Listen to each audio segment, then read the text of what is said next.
Hi and welcome to my channel. I'm Sammy.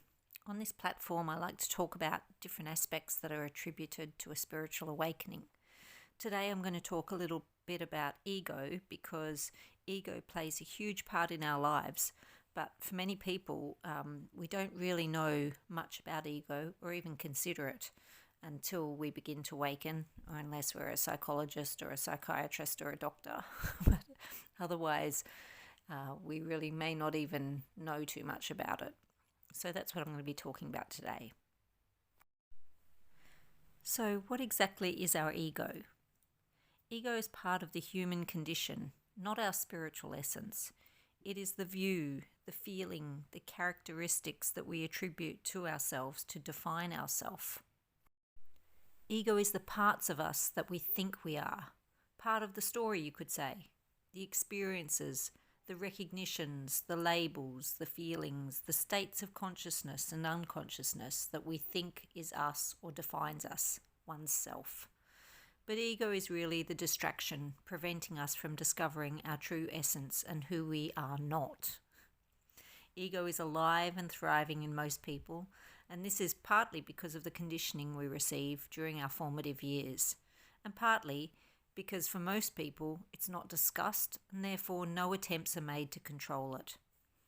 Ego is certainly something we can take control of, but we have to understand it and know when it is in control of us. So if you think of yourself right now, in this moment, right now, you look at your surroundings, you notice things, you hear sounds that moments before were not obvious to you. In this moment, you're in a conscious state, you're present, but quite quickly, your thinking mind may direct you away from the now to what you need to be doing, or maybe your mind is pulling you back to a memory. Not that that's a bad thing, it's just because we're so used to thinking, worrying, reliving, projecting, instead of just being present. Ego lives in the past and also in the future, not in the present. When we visit the past or future, there's a chance that ego takes over and we're generally not even aware of it. Because of our conditioned or brainwashed minds, we have in a way lost control of our minds and the state of it. What I mean by that is that we're bombarded, we've become bombarded in our mind through telephones, television, computers, advertising, living a life led by fear instead of faith. We have roughly 60,000 thoughts a day, and yet we struggle to remember most. If we were to reduce the noise, the action of the mind, wouldn't we be refining it? Taking some control back, noticing our thoughts and how fear-based so many of these are, instead of love-based. Most of the thoughts we don't even pay much attention to, because it seems they are just happening to us. So it's easy to understand why we don't recognize our state of ego mind. Ego loves fear, thrives on self-importance, judgment, arguments, because ego believes in the importance of being right, being recognized. Ego is thinking of yourself with little regard to anyone else. But as most people live most of their time in ego, it is easy to understand why we have road rage, why people are prepared to fight over toilet rolls during a pandemic, people who think it's okay to punch or hurt another person, people who scream at someone simply because they're running late for an appointment. These people are leading their lives with fear and letting their ego steer them. Now, that's not to say we should run late for appointments, but isn't it really our own fault we are running late, not the person who chooses to stop their car in front of us at the amber light? It comes back to us. Ego loves to blame. Ego is denial of our own actions and involvement. Ego always has an excuse. So when we consider our emotions and how we perceive a day to be a good day, and then maybe we have a day that we consider not so good, if we were to look at and consider our mind, our thoughts, our energy, and how much we allowed things to happen, then maybe we could understand why they happened. Here's an example. Let's say I'm having a good day. Let's say I'm painting or writing where my mind is mostly present. Then I decide to put some music on. A song plays. I recognize it and then I attach a memory to it.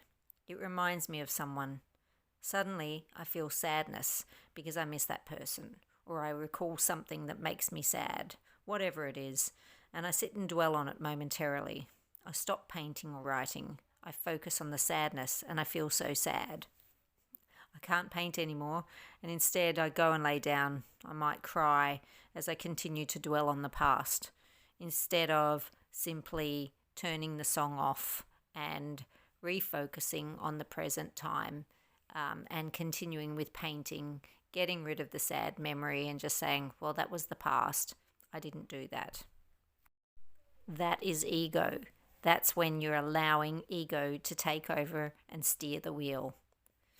Now, when you begin to pay attention to your thoughts and recognize how often you fill your mind with past regrets, past sadness, past anything that can't be changed, or future fears, doubts, uncertainties, what ifs, instead of turning off the song, continuing to be present and enjoying the now. This is taking control. Put on another song. Recognizing ego is the start. Taking control is the mission. To take control of your mind is a practice in itself. For me, I enjoy sitting outside, in my yard or at the beach, in a forest, wherever it is. Look at something, a flower, a bird, the sky, a tree, an ant, a crumb, something. Look at it. Pay attention to it. Appreciate it for the life it has and how it now holds your attention. You'll notice the surrounding sounds that were before silently happening beyond your conscious state. This is being present. It costs nothing. It's taking control back of your thoughts. Meditation will do the same, but I enjoy observing. Regardless, you are refining your thoughts. When a thought appears, observe it and either refocus or watch where it leads you. Ego has been the captain for most of us, for most of our moments in life, living unconsciously. Do you want to steer yourself? Do you want to appreciate more moments? Do you want to feel less stressed, less depressed, less anxious, less annoyed, less uncertain? Then you can choose to become the captain by taking control of yourself, your thoughts, and thinking consciously. Stop blaming and instead be responsible for yourself. To say it's this simple to get rid of depression and anxiety, etc., that's not really the truth. The truth is, with everyone, we have a choice to understand why we suffer and heal ourselves. As I believe we all can, from our conditions, diseases and ailments, we first need to be aware of ourselves. Be aware what we feed ourselves, both thought and food. To heal yourself, mind, body and spirit, there's no quick solution. Healing requires understanding as to why. Healing needs acceptance, not blame, and then forgiveness. Healing requires faith in yourself, which is love. Love heals. Ego offers none of this. Ego offers fear, and fear offers diseases, disorders, illness, anything to withhold you from understanding your true self or essence, which is love. It's a complex topic that I've attempted to explain simplified. It's my beliefs from a spiritual perspective.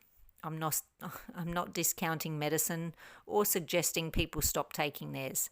I'm merely offering another perspective. I take medicine sometimes because sometimes I don't always have enough faith in myself.